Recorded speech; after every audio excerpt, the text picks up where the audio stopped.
Hello, Music Multiverse listeners. This is Mark Kuligowski for Beyond Your Radio. Tonight, welcome to Album Listen Challenge, the best of 2023 albums that you should check out. That's right. Tonight, I'm challenging you.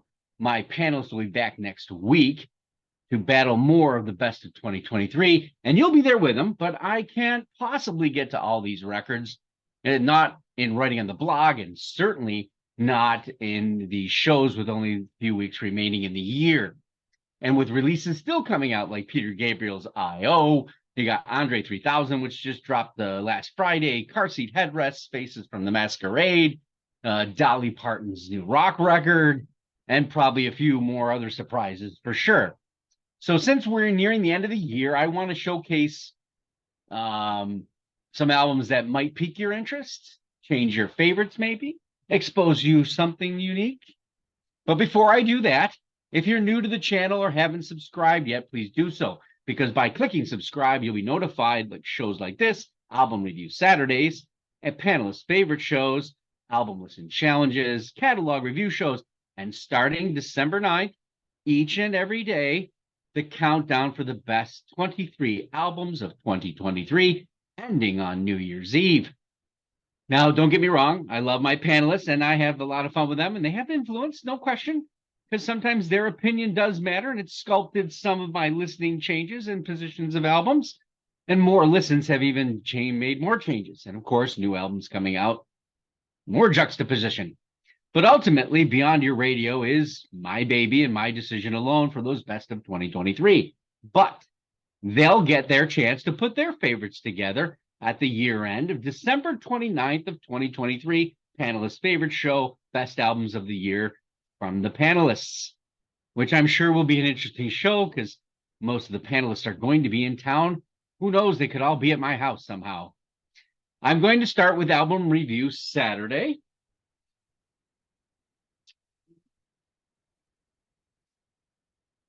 Because these three albums are worthy of the best of 23. And just for a point of reference, I want you to be aware that, to this date, there's somewhere near, I want to say 700 albums that are key interests for me that are in my spreadsheet. Now, obviously, I never get to them all, but they were listed at least once, 6 or more times, depending on their grip. I've probably listened to somewhere in the 300 some odd records. I haven't done the actual total yet, but I think it's approaching nearly. I usually get to more than half. That obviously that takes some time, and I get to do some crunching, but that's how it goes, right? I'm also going to leave out those that I have been on album listen challenges. I'm also going to leave those off that have been on the album review Saturdays that I've done. So please go back and check those out because they have all those records there, and not all of them are well known, and might again change your list and your concepts of what's the best of 2023. So what am I going to start out with? I'm going to start out with John Cale and his new album Mercy. I think it's been a while since he's been in the music scene for a while. But considering the past 3 years under the COVID shutdown and everything else that's been going on, and understandably, this guy who loves that music connection and composition, he absorbed it fully and put this record together in that stature that he always does. Mercy is a full-blown, it's deep listening experience in like an instrumental accompaniment, and he has crafted a lyrical intensity with this record and a flow that really equals that grip. And the intentions and sensitivities behind it. While you can really appreciate them all together at first listen, the power and the nature of it starts to grow on you, especially if you're listening to review an album like I have to, right? So you can't do it you got to do it more than once you've started to get the sound of it. The second listen starts to free up both sides of your brain, so you can experience a more fuller shape and sound of what he was putting together. The composition and melody have a mood that fits the present with great gothic undertones, while vocals and additional artists really add to the mix. not only add to the mix, but they add to the contrast of the record as well. This is not going to get you in a toe tapping mood or ease your mind in any way. It can be intense. It's purposeful. Um, and it's going to give you that push because that's, really what it's supposed to be doing. Um, this will probably be on a lot of people's best of the year. Whether it meets mine or not, I can't tell you. It certainly was is in consideration. Um, and all that it develops and it'll bring that, you know, attention because that's just how John Cale puts things together. This album actually released very early this year, and I have been meaning to desperately get to it, and it just took me a long time. This album's soul is bearing torment. It's got realization as well as some hopefulness, but like in life, you got to find it, right? So at least that's the power of his sound delivery and mercy, if you will. Next up is Dirk Masson. Along the same lines of that awareness and mood that we just spoke about and expressionism comes the new and beautifully executed Here and Now. This Dirk is not only, systematically sound in his piano execution, but it's very emotional with how his fingers press and decompress along the keys, along the ivories. I am always amazed by what he accomplishes in the solitude of the keys. It seems larger and more expressive than it possibly should be, although there's no other accompaniment with this album. While it's a classical feel, it's not a recital in any way. He is careful to make every track a journey, a sound, an emotional statement that aligns with the title. It's not contrived in any way, which makes it easily accessible, equal parts elegant, allowing the listener to easily be impressed in the, and attach themselves to the record. The production feels live and spacious, like they might have recorded this in a cathedral or a church that was empty, maybe. I think someone like him appeals to piano lovers and those working themselves toward that genre. He's an easier listen. You don't have to worry about the technical aspects of it as much as. So you get the feel, and I put this in the writing thing, that like Tori Amos or Sarah Celine or maybe Fiona Applegate. Fiona Applegate, holy cow, Fiona Apple might have been coerced maybe to be singing on this. And obviously Dirk is not a singer by any means, so a man's got to know his limitations, right? But this is definitely a discussion for best solo instrumental album of the year. Next up, we're going to get wild, right? This is Green Lungs, This Heathen Land, a journey into cult Albion, whatever that is. Not a lorist, but I'm soon to be one because this is a smashingly good record. Do you like your prog in a medieval stoner Canterbury fuzz with some gypsy metal fusion or keyboard or guitar? Yes. If you do, even some magical shredding and King Arthur worthy vocals, enter the court of Green Lung and their heathen lands. I didn't bow to the king nor the witcher at first. Once the keys lit up and that shredding started, I felt like I'm following some sort of younger Tony Banks who strayed from the forest of progressive Genesis into some mischief and started to really love what was being laid down. This is impressive in how it's done. I think this is big sound. Obviously, they've done this before, but I think there's production here. It's a little more glossy, as some other people have stated. I'm not as familiar with the band, of course. Sure, it's got a Jethro Tull type of connection too, but that buzz and shred makes this like very unique.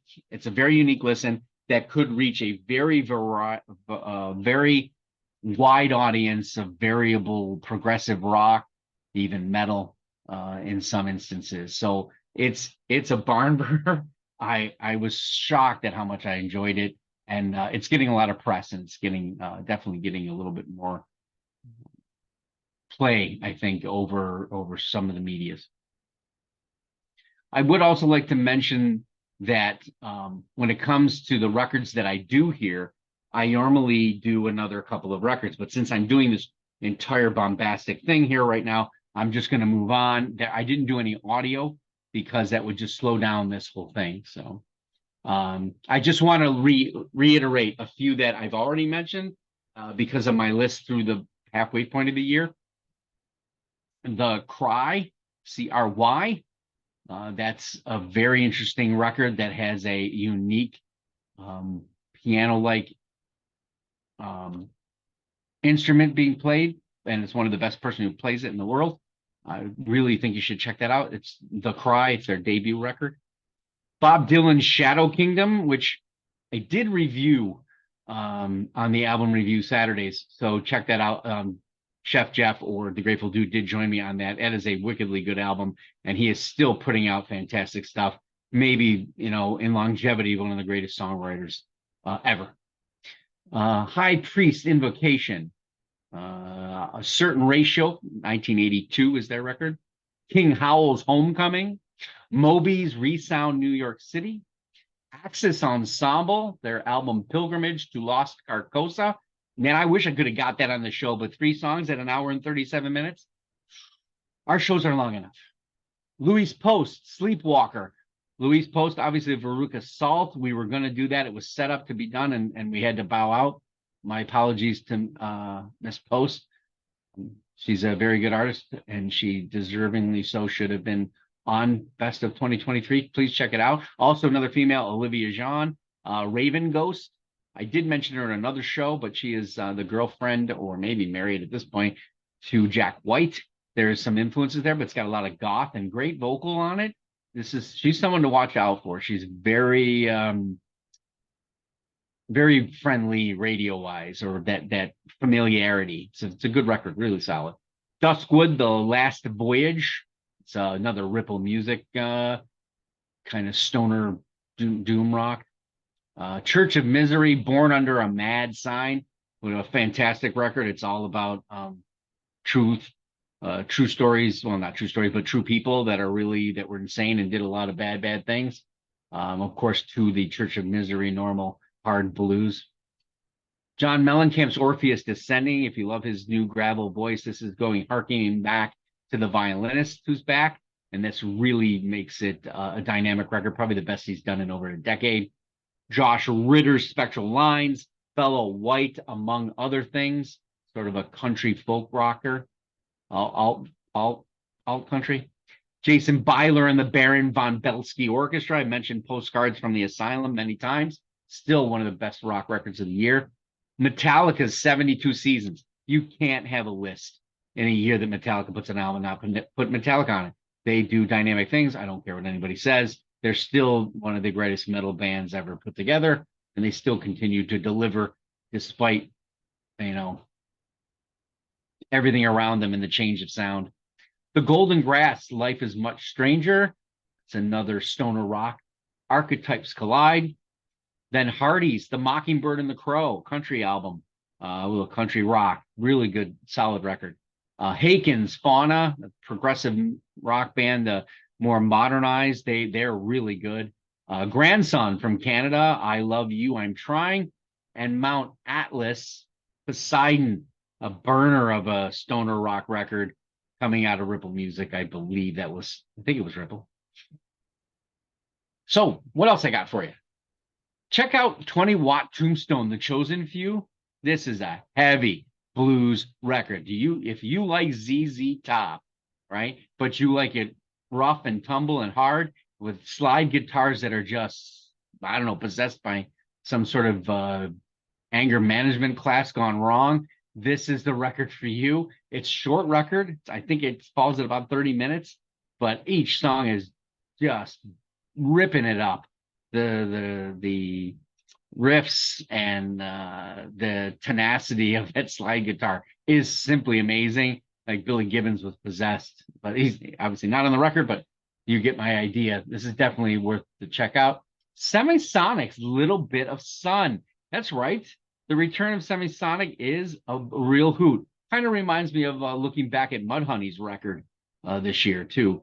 Very solid pop oriented, yet adult contemporary, very smart. The band is very tight. The Shits, You're a Mess. Looking for some angry, unspoken sludge noise rock? Underspoken, not unspoken, underspoken. Ta-da, there they are. I mean, this has some more dark piano organ crescendos that happen, and then that hit into this distortion that happens, which kind of reminded me of a more angrier, bitter metal Crazy Horse, I guess. Love is Exile is this album I'm going to come up with next. It has Arouge Aftab, Vijay Avier, and Shazad Ismaili, maybe. Now, I know Vijay Avier, Vijay Ayer. His jazz is fantastic, and this has got Arouge Aftab doing some of the vocal. This is an excellent record that takes the jazz and spins it with a lot of vocal. These are very talented people who have always been on lists with of mine over the last few years when coming to the best of. So check that out. It's a jazz and vocal record. Aviation's Luminaria, higher version of progressive metal with stunning musicianship, different pitches and tones there. Anahani and the Johnsons. My Back Was a Bridge for You to Cross. Now, this is deep-rooted R&B, got a great vocal, and the message throughout is extremely intense. Really good record, probably one of the most underrated records of the year. I know it's getting on some people's list, but it definitely, isn't going to get a radio-friendly kind of play. It's a wildly recorded album. I just listened to Temic, Terror Management Theory, a progressive metal shocker with all kinds of surprises and production pride here. This is one of my favorite progressive metal albums of the year, if not the best. Then there's the hippie death cult, Helitrism.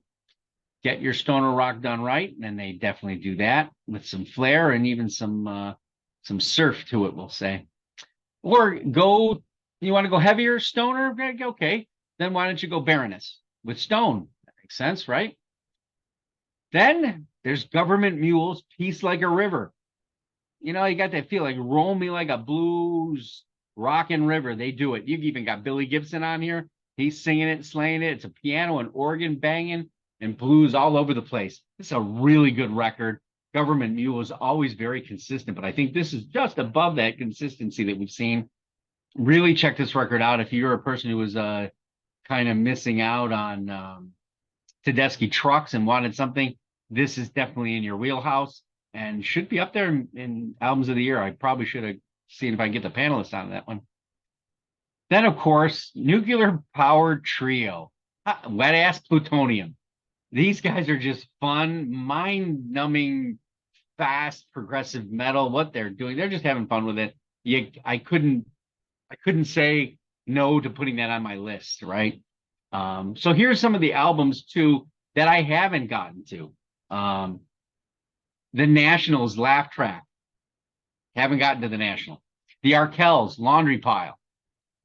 I haven't gotten to 10 Kills the Pack.